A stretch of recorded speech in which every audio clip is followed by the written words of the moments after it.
Muy buenas tardes, amigos. Nos encontramos aquí en la oficina del que fuera presidente, cofundador y ahora director ejecutivo de COFEM, esta organización que pues alberga varias federaciones de México. Y estamos con nuestro amigo Paco Moreno. Aquí les voy a mostrar su oficina con muchos reconocimientos.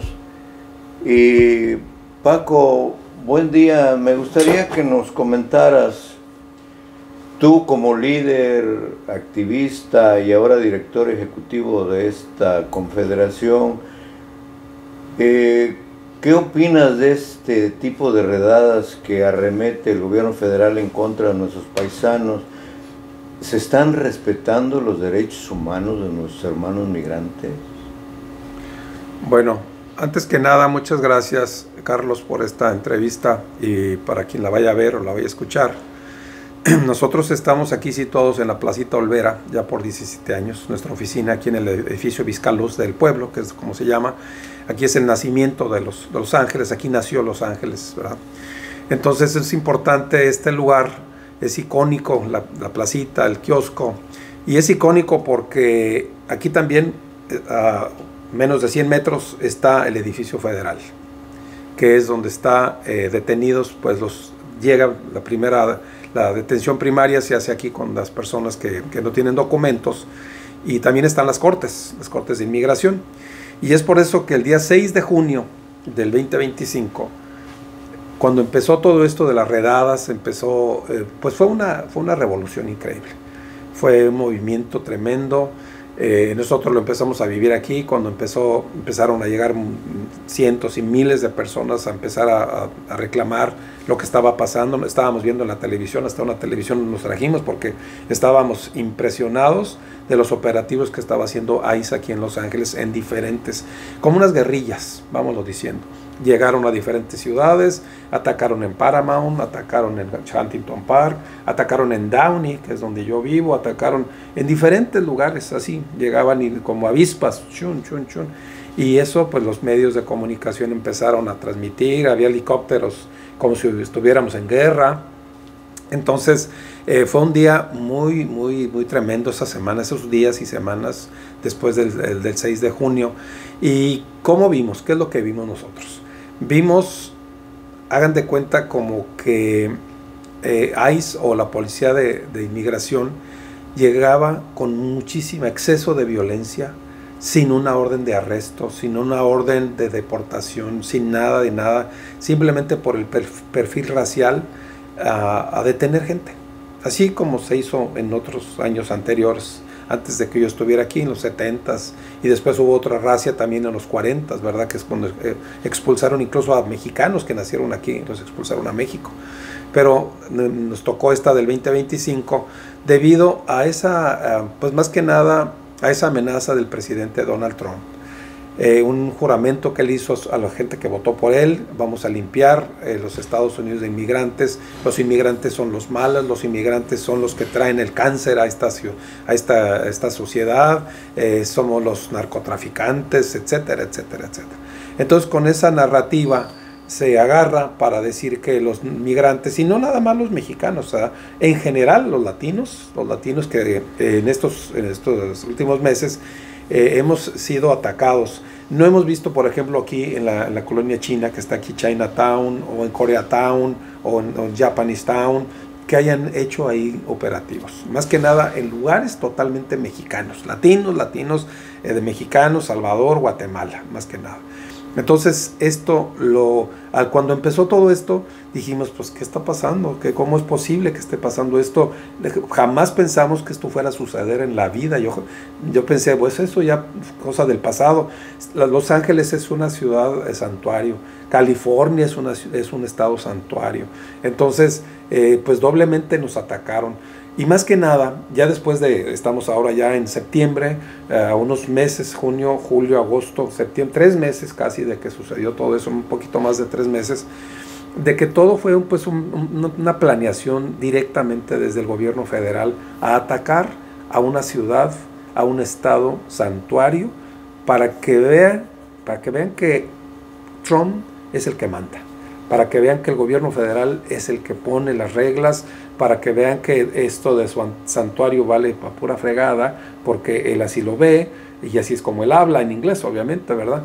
De que nosotros los inmigrantes pues somos lo peor que puede suceder para un país, etcétera, etcétera.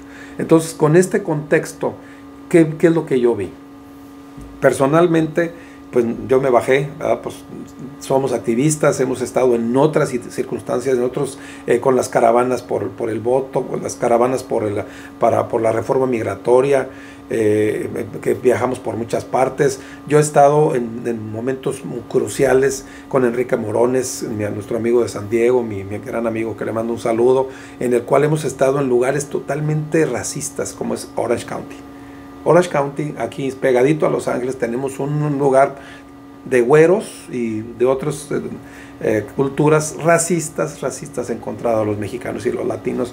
Yo he tenido gente enfrente de mí aquí escupiéndome en la cara, escupiéndome, diciéndome go home, Mexican go home, wetback go home, vete a tu casa, y escupiéndome con su saliva, y no me he hecho para atrás. Entonces eso quiere decir que a mí no me da miedo. Aparte de eso, yo soy ciudadano mexicano y ciudadano de Estado de este país, y si me corren un día, pues ni modo, Dios sabrá. Entonces, al ver eso, veo que empiezan a llegar muchos jóvenes, más que nada. Jóvenes. Yo no vi mucha gente mayor, la verdad. Más que nada jóvenes que se estaban saliendo de las escuelas, venían con sus banderas mexicanas, banderas de otros países, de Guatemala, de El Salvador, de Honduras, a ondearlas, pero más que nada eran jóvenes ya que casi no hablaban casi ni español, la pura verdad. Y fueron los miles que tuvimos aquí, fueron los que cerraron el freeway que tenemos aquí, es el 101, que es el que va hacia Hollywood, el que viene de Santana, el 5 que se convierte en 101 y después el 134. Entonces aquí en el mero centro agarraron totalmente fuera de control, o sea, fuera de aviso, a la Highway Patrol, a la patrulla de caminos, a la LAPD, al departamento de policía. Entonces pues llegaron y empezaron a hacer desmanes. Los jóvenes no tanto, los jóvenes nada más cerraron las calles, cerraron el freeway, se metieron a cerrar. Aquí cerraron un freeway, hagan de cuenta que en México cierran, no sé, el viaducto, pero 4 veces más grande. Entonces fue cuando ya llegaron muchos helicópteros, llegó mucha policía, ahí estaba todavía tranquila las cosas, pero ya por la tarde sí empezaron a tirar el gas lacrimógeno, hubo balas de esas de goma que se quedaron muchas regadas. Yo la verdad, yo estaba en la parte de arriba y empecé a ver todo eso y el corredero. También nos refugiamos, los que estábamos ahí, nos refugiamos en las oficinas para que seguir en la violencia. Eso pasó en los primeros días. Posteriormente pasó algo muy interesante, de que los muchachos jóvenes de las high schools y de las universidades llegaban, pero empezamos a ver gente como que no eran latinos, Carlos, de una piel morena, pero no morena latina, morena más bien como africana, asiática, por ahí. Y que eran los que andaban ahí. Y el día de la quemazón de los taxis, esos que se manejan solos, estábamos acá y de pronto ellos fueron los que empezaron. Estos, pensamos nosotros y pienso yo, que fueron pagados.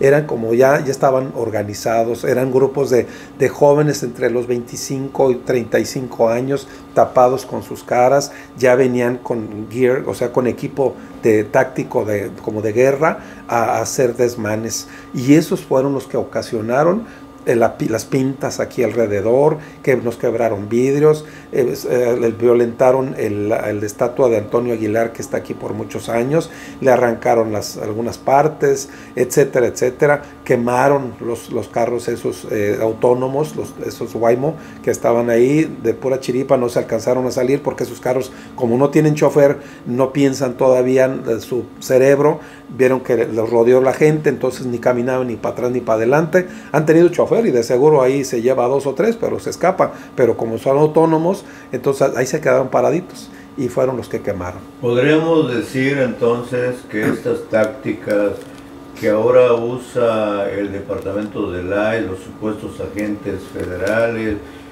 los agentes de inmigración que se cubren el rostro, pudiéramos pensar que desde las manifestaciones pudieran haber sido grupos infiltrados por el mismo gobierno. Puede ser que sí, porque estaban cubiertas sus caras.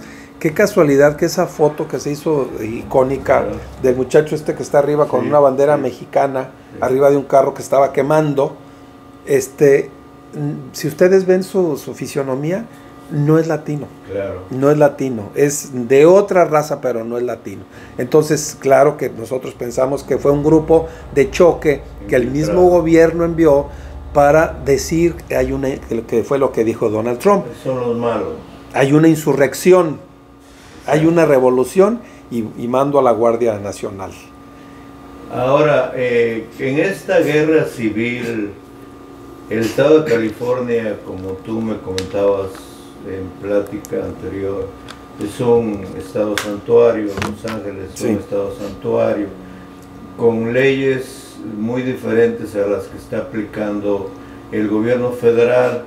En esa iniciativa de ley que propone el gobernador Gavin Newsom, donde ya no le va a permitir el 1 de enero del 2025 a estas personas que no se identifican, que no traen una placa, que traen el rostro cubierto, ¿qué consideras, qué beneficios podría tener para nuestros hermanos migrantes? ¿Crees que pueda tener algún efecto real?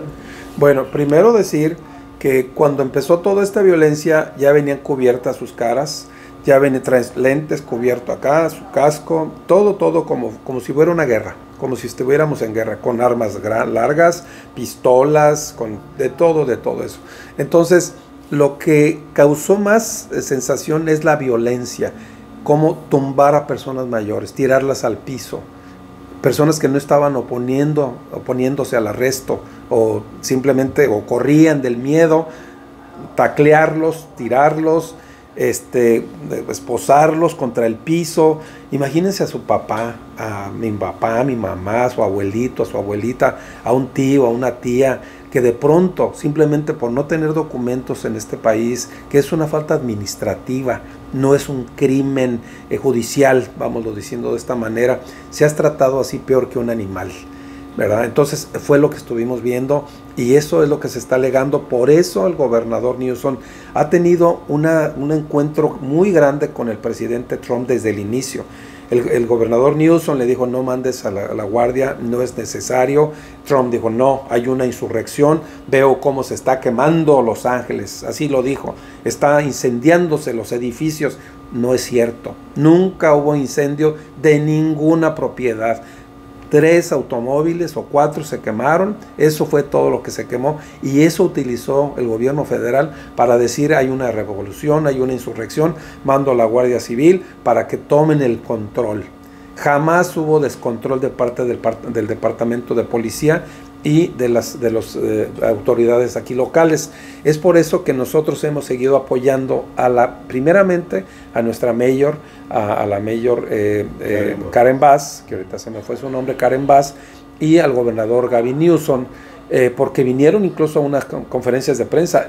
Personalmente me invitaron a estar en esas conferencias para que vieran cómo las comunidades estábamos. Ahí estaba Angélica Salas de Chirla, ahí estaba Salef, ahí estaba Carecen, ahí estaba COFEM, ahí estábamos todos apoyando, y también los grupos de comunidades chinas, japonesas, filipinas, de todas partes apoyando, para que viera el gobierno y el mundo de que Los Ángeles no estaba en llamas, de que no se ocupaba venir con tanto lujo de violencia, exceso de violencia, a detener a nuestra gente. Entonces, sí, de que sí hubo algunos pequeños desmanes de jóvenes que estaban muy enojados, que llegaban y que también eran detenidos porque ellos, como les digo, incluso muchos de ellos hablaban español muy mocho, pero dicen: yo vengo a defender a mi familia que no tiene papeles y esto y lo otro, y como ellos no los pueden correr de aquí, pues básicamente se abanderan con eso, que no los pueden sacar de este país. Ahora, Paco, esta entrevista es con el propósito de exponerla, de darla a conocer, tú como activista y con tu liderazgo que ejerces aquí en el sur de California y en varios estados de la Unión Americana. Se va a hacer un parlamento de derechos humanos en el Congreso del Estado como en el Congreso de la Unión. Tenemos pensado llevarlo ante el Senado. ¿Tú crees que los paisanos realmente son defendidos por las autoridades mexicanas? Yo sé que tienen sus limitaciones porque aquí no tienen jurisdicción, pero ¿qué opinas de la postura de nuestros gobernantes en México? Bueno, pues es muy criticable, la verdad. Veo yo que aquí en el Consulado de México en Los Ángeles tenemos a un aliado, un gran amigo, Carlos González Gutiérrez, que lo conocemos por más de 20 años, ¿verdad? Veo muy buena fe de parte del cónsul, más veo una narrativa del gobierno federal totalmente fuera de órbita. Desde que empezó todo esto y desde el presidente López Obrador, porque ya sabíamos que iba a pasar algo así, él dijo, los consulados van a ser defensorías de nuestros paisanos allá en Estados Unidos y tenemos un ejército de 3,000, casi 4,000 abogados que van a defender a nuestros paisanos cuando estén en dificultades en cuestión migratoria. Pues la verdad, ni existe esa defensoría, ni existe esos 3,000 y tantos abogados. Sí puede ser que haya abogados que están listos para cualquier situación, pero no hay una defensa sistémica de nuestros paisanos. Y más que nada porque un abogado cobra. O sea, después de todo se traduce en dinero, y vamos hablando claro, porque ya después de que ya se levantó tantito el polvo y de que he tenido pláticas con gente que están detenidas en adelanto, de unos paisanos de Hidalgo, de otros paisanos de Michoacán y de Jalisco, de los cuales dicen que están detenidos en adelanto. Es una ciudad que hay un centro de detención que está yendo para Las Vegas, más o menos para que se sitúen cerca de Victorville. Entonces es un centro de detención inmenso. Es una penal, vamos diciendo, grandísima, y ahí es donde los detienen. Aquí en Glendale hay otro. Entonces, lo que yo que he visto o que he escuchado con mis propios oídos, porque me hablan por teléfono, es de que llegan cientos y cientos todos los días y mexicanos. Estamos hablando de mexicanos, llegan chinos, llegan peruanos, llegan ecuatorianos, llegan de todo, pero vámonos enfocando en los mexicanos. Entonces me decía un amigo que está recluido, se llama David, él es de Hidalgo.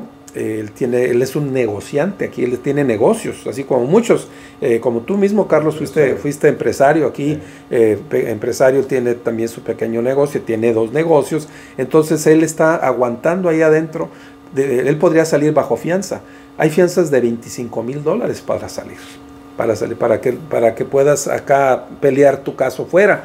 Pero ¿quién tiene? Y no es el 10%, o sea, no es 2,500, son $25,000 que tienes que llevar para poner una fianza para sacar a tu ser querido. Muy poca gente tenemos un dinero así disponible en efectivo para ir a ponerlo para sacar a un familiar. Entonces es por eso que muchos de nuestros paisanos están allá adentro. Hay unos que alcanzan fianza, hay otros que no, dependiendo. Cada caso es diferente, cómo entraron aquí a este país, si entraron por la línea, si hubo violencia al entrar, si fueron detenidos y después los deportaron, cuántas veces han entrado, si firmaron, por ejemplo, su salida voluntaria y después regresaron. Hay muchísimos cuadros que se pueden presentar, y es por eso que los abogados, o ese ejército de abogados, vámonos diciendo, pues llegan, y lo único que yo sé, y que lo sé por parte del consulado, es de que sí van a hacer un censo.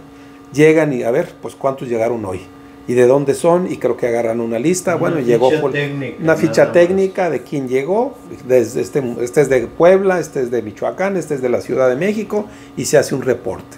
Básicamente es eso. Ahora, claramente se ve que los derechos humanos de nuestros hermanos están siendo pisoteados, porque de acuerdo a las estadísticas de cuando empezaron las redadas y las detenciones, ¿qué será?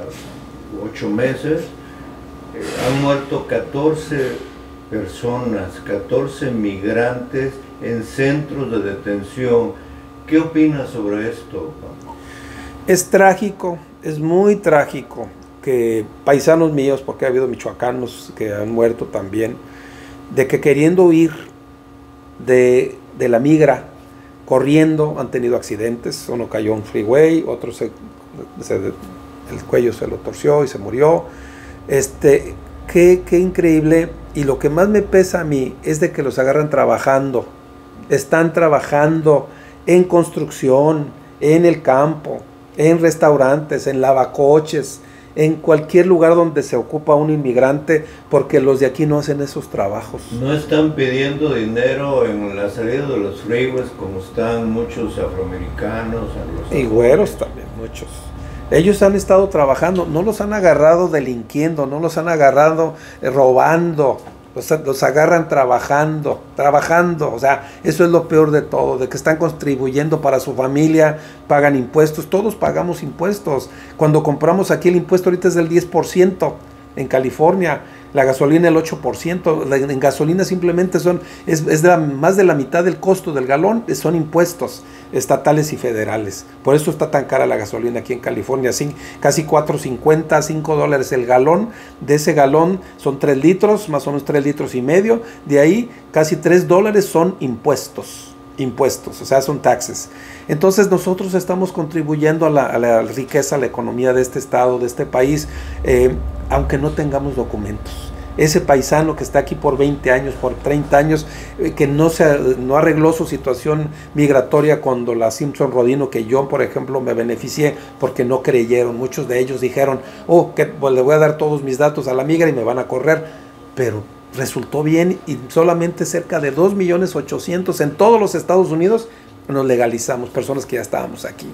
Pues ahí las declaraciones de un conocedor que ha vivido, ha compartido el dolor, las lágrimas de todas estas familias de inmigrantes que no cuentan con una documentación y está embestida de parte del gobierno federal. Paco, te agradezco y este mensaje lo vamos a hacer llegar al Congreso del Estado, al Congreso de la Unión, al Senado, como un activista firme de convicción que ha levantado siempre la mano en defensa de los paisanos. Muchas gracias, Carlos, por esta entrevista. Y un último consejo, y se los dije hace mucho en una escuela primaria, ahí en una visita que tuve a Puebla, a un grupo de casi 300 jovencitos de la secundaria. Primero, cuando empecé esa plática, les dije, ¿quién se quisiera ir a Estados Unidos sin documentos? La mayoría levantó su manita.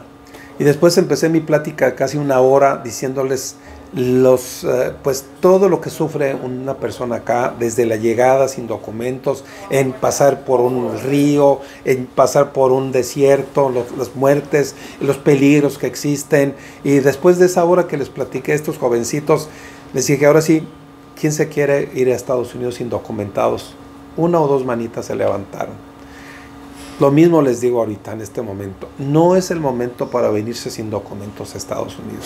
No es el momento para decir, me voy a aventurar, voy a cruzar el río o el desierto para venir a Estados Unidos. Hay que esperar mejor alguna manera de entrar legalmente, que ojalá en un futuro. Hay un dicho que dice, y con esto termino, mientras más oscura está la noche es porque va a amanecer. Entonces yo creo que este gobierno de Donald Trump sí nos está golpeando, nos está ofendiendo, nos está violentando, pero quizá llegue un gobierno o él mismo se va a dar cuenta de que los inmigrantes somos necesarios para este país. Al parecer ahora el sueño se ha convertido en una pesadilla y pudiéramos decir a los jóvenes y al gobierno, porque es el que puede brindar las oportunidades, las condiciones para arraigar a la juventud y que México sea un país rico y próspero a través de la mano de estos jóvenes, que hay mucho talento en México. México es rico. Acabo de llegar de la Ciudad de México y cada que yo viajo a México, yo voy seguido a México. Yo quiero mucho a mi patria. Qué desgracia que tengamos los gobiernos que tenemos, y lo digo con todas mi bocota, en todos los estados, y mayormente lo quiero decir de estos dos últimos gobiernos, que nos están socavando, que la inseguridad es con esa teoría de abrazos no balazos, se dejó que los malos hicieran lo que quisieran, y ahora lo estamos viendo. toda la corrupción desde la Marina, el Ejército. ¿Cómo es posible que esos grandes cuerpos de autoridades como es el Ejército, la Marina, respetados por siempre, se hayan corrompido? Pues porque les dejaron la puerta abierta del anterior gobierno. Las palabras del cofundador de COFEM, presidente y ahora director ejecutivo. Aquí nos encontramos en su oficina, que está llena de reconocimientos, y que pues esto muestra de la gran labor y trabajo que has hecho en favor de los paisanos. Gracias, mi querido Paco. Muchas gracias, Carlos, y un saludo a todos. Gracias.